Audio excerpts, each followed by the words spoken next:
Donna Brazile was the Democratic Party insider tapped to become interim chair after WikiLeaks' publication of 20,000 internal DNC emails on the eve of the convention last July triggered the ouster of Congresswoman Debbie Wasserman Schultz. In her forthcoming memoir, Hacks, the inside story of the break-ins and breakdowns that put Donald Trump in the White House, excerpted in Politico magazine, Brazile recalls the quote-unquote mess she inherited of mismanaged finances and a quote-unquote unethical arrangement by which she says, quote, the DNC was rigging the system to throw the primary to Hillary. Brazile accuses Wasserman Schultz of making major decisions without informing other party officers and of misleading them about the party's multi-million-dollar debt. Then, when Brazile took the reins, she says she discovered a document that showed Hillary Clinton had worked to retire the party's debt, but at a steep price. Quote, the agreement, Brazile writes, signed by Amy Dacey, the former CEO of the DNC, and Robbie Mook of the Clinton campaign, with a copy to the campaign's general counsel, Mark Elias, specified that in exchange for raising money and investing in the DNC, Hillary would control the party's finances, strategy, and all the money raised. Her campaign had the right of refusal of who would be the party communications director, and it would make final decisions on all the other staff. The DNC also was required to consult with the campaign about all other staffing, budgeting, data, analytics, and mailings. This Victory Fund agreement, Brazile notes, had been signed in August 2015, just 4 months after Hillary announced her candidacy, and nearly a year before she officially had the nomination. Brazile also writes that she searched in vain for other evidence of a rigged primary system, but she neglects to mention, at least in the excerpt, that she used her role as a CNN commentator to steer questions for a forthcoming CNN debate to the Clinton campaign in advance for months. Including in a testy interview with Megyn Kelly on Fox News, Brazile denied having done that, but in a Time magazine essay published in May, she admitted it and called it a mistake I will forever regret. Now, you're going to want to keep it tuned to Fox News because we've just started reaching out to various concerned parties for comment on this story, including the Clinton campaign, Debbie Wasserman Schultz, and also the Federal Elections Commission. We wanted to know if they considered it a rigged system and whether that would have any formal consequences. FEC just wrote to us to tell us we're not at liberty to tell you whether or not we've started any kind of investigation, but we can tell you if you know the name of a complainant, whether we've received a complaint. So we'll check back with FEC to see later today if they have received one of those complaints. It sounds like the deck was a little bit stacked, James. Right, just a little. Not the kind of game I would wish to play at Vegas. Let's put it that way. Good answer. James Rosen, still digging into that new book from Donna Brazile. /Ben. Okay, so we begin with this bombshell report from Donna Brazile. So you remember Donna Brazile. Donna Brazile was a CNN commentator, former part of the Al Gore campaign in 2000, and she was made interim head of the Democratic National Committee after Debbie Wasserman Schultz was basically ousted for handing the DNC over to Hillary Clinton and using it as a weapon against Bernie Sanders. And Donna Brazile had already at that point, I believe, been leaking questions to Hillary Clinton, debate questions to Hillary Clinton from the CNN desk before the debate. She was actually let out of her CNN contract. She was essentially fired, as I recall. And she is now coming out trying to explain that she is not at fault, right? She is fine. It's just the DNC that was a wreck. And what she has to say about the Democratic National Committee really does demonstrate that the sort of division that I was talking about, I've been talking about for a year now on this show, the tripartite division inside the DNC, the division between Hillary followers, Obama followers, and Bernie followers is very real, and that Bernie is actually winning this battle. So here are some of the revelations from Donna Brazile's piece at Politico. This is from her new book that is coming out shortly. First of all, Brazile is obviously trying to shield herself. She's obviously doing the I'm shocked to find there's gambling going on here routine. She portrays herself as Hercule Poirot, as Encyclopedia Brown, entering the situation and trying to determine where the malfeasance has been at the DNC, like she didn't know, right? She talks in this article about it's a week before the election, and she's been sussing out how Bernie Sanders got screwed, and she is just so devastated by it. She says, I love this, she says, before I called Bernie Sanders, I lit a candle in my living room and put on some gospel music. I wanted to censor myself for what I knew would be an emotional phone call. I mean, really, if you're going to write a movie about yourself, try not to make it so cliche, Donna. I mean, really, you put on candles, you lit candles and put on gospel music? Really? Come on, I guess if she'd been the villain, she would have put on Beethoven, right? That's the way that all the bad movies work. In any case, this is the same lady who, as I say, leaked debate questions to Hillary, now claiming that she was trying to just bring honesty to the Democratic National Committee.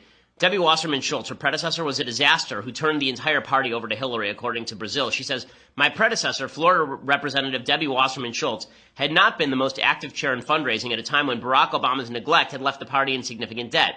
As Hillary's campaign gained momentum, she resolved the party's debt and put it on a starvation diet. It had become dependent on her campaign for survival, for which she expected to wield controls of its operations. So according to Brazile, basically what happened is that the Democratic Party had run up on hard times. Obama had cleaned the place out. And Debbie Wasserman Schultz didn't want to do the fundraising. So instead, she went to Hillary and said, you do all the fundraising, you fill back in that hole, you backfill that gap in our funding, and I'll let you run the DNC, basically. This is according to Donna Brazile. All the Bernie people who were complaining that the thing was rigged, all of Trump's statements that it was rigged against Bernie, all of that was true. Third point here, Obama cleaned out the party. So for all of the talk about how Barack Obama was the great savior of the Democratic Party, the new FDR, the man who had revitalized the Democratic Party, not only did Obama devastate the Democratic Party down ballot, losing over 1,000 state seats in legislatures across the country, losing 13 gubernatorial seats, losing 12 Senate seats. Not only did he do all of those things, he also cleaned them out financially. Brazile says that by the time she took over the DNC, the Democratic Party was broke and $2 million in debt. This is in the middle of an election cycle where Hillary is raising oodles and gobs of cash. According to Brazile, Obama, after 2012, left the party $24 million in debt. $24 million in debt.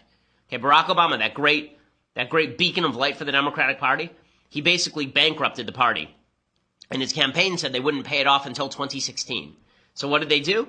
Wasserman Schultz had grown the staff, right? She actually grew the staff. She didn't put the party on a starvation diet. She grew the staff and allowed the DNC to pick up the check for Obama consultants.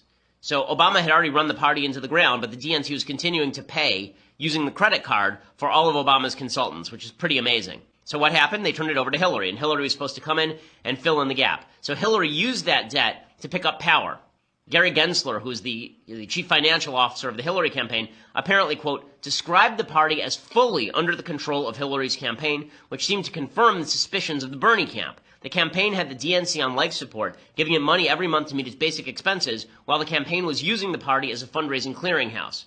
And here's where you get into some dicey territory. Hillary Clinton was apparently using the DNC almost to launder money. I mean, not in a strict legal sense, but in a sort of colloquial sense. She was basically using the DNC to launder money. Here's what Brazile explains. She says less than half of 1% of all the money that Hillary raised for the DNC actually went to the state parties. Instead, it all went right back into campaigning for Hillary. Brazile says when the Politico story described this arrangement as, quote, essentially money laundering for the Clinton campaign, Hillary's people were outraged at being accused of doing something shady. Bernie's people were angry for their own reasons, saying this was part of a calculated strategy to throw the nomination to Hillary, which of course it was. All the money was coming into the DNC vis-a-vis Hillary, and it wasn't being used for Democratic Party operations. It was being used to campaign for Hillary Rodham Clinton personally. So they let Hillary have run of the shop, and she immediately corrupted the DNC in the same way that she corrupted the State Department, in the same way the Clinton Foundation was corrupt. All of which leads to the sixth point here. Bernie got completely jobbed. Okay, Bernie got completely jobbed. If the DNC had not handed all of its operations over to Hillary, to the point where Hillary for America was basically running the DNC from Brooklyn, from her Brooklyn offices, every press release from the DNC apparently had to be vetted through Hillary's office. If that had not been happening, Bernie probably wins the nomination, or at the very least, it's an extraordinarily close race, even closer than it ended up being. Brazile basically admits that Hillary was in charge of the DNC from August 2015. August 2015. The first primaries didn't take place until January 2016. So before Bernie was even seriously running, the party had been turned over to Hillary Clinton, a candidate for the nomination, which is insane. Brazile says, quote, the funding arrangement with the HFA, that's Hillary for America, and the Victory Fund agreement was not illegal, but it sure looked unethical. If the fight had been fair, one campaign would not have control of the party before the voters had decided which one they wanted to lead. And all of this leads to the final point here. It is very obvious that Bernie Sanders lost the battle in 2016, but he absolutely won the war. If Bernie had won the nomination, maybe he doesn't beat Trump. Right? Maybe he's just a crazed old loonbag socialist from Vermont who couldn't defeat Donald Trump, and Hillary is sitting somewhere crying into her beer, and we get Hillary running again in 2020. But Bernie Sanders didn't win the nomination. And now the widespread perception, apparently correct, is that Bernie Sanders was cheated out of the nomination by the Democratic Party establishment. And so Bernie can now run as the anti-establishment outsider again in 2020 and as the loyal soldier, because according to Brazile, she went to Bernie with all of this 1 week prior to the election. Bernie didn't say, I want to blow this up or I'm going to go public with this. Instead, Bernie swallowed hard, and he said, I'm going to campaign for Hillary against Trump. If Bernie runs for the nomination in 2020, he will win the nomination in 2020, and he may win the presidency, which is very scary for the country, very frightening for the country. Okay, but Bernie Sanders is now where the power lies in the Democratic Party, and Brazile is making that clear. Donna Brazile is a political animal. Donna Brazile is a political survivor, and what she's doing here is she's basically tossing Hillary Clinton to the wolves so that she can get in good with the Bernie Sanders folks, who she feels are the next wave in the Democratic Party. And you can see this.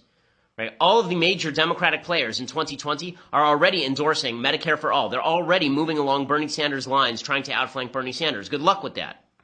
Their only hope is that Bernie stays out of the primaries in 2020 and then endorses someone. That is their only hope. If Bernie runs in 2020, he will win the Democratic nomination. He will defeat Joe Biden. He will defeat Kamala Harris for sure.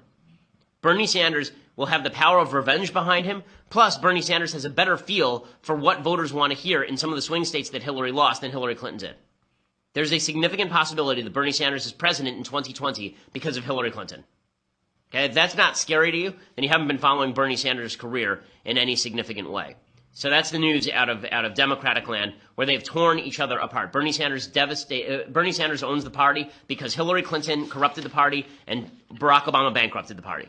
And Bernie Sanders is the only solution. Pretty amazing stuff. Pretty amazing switch from a guy who was at the fringe of the Democratic Party to basically now being the center of gravity inside of it. Well, I want to talk a little bit about the new tax proposal that Republicans just put out. I think it's quite good, but it's quite bad for people like me. I'll explain why that is in just a second. But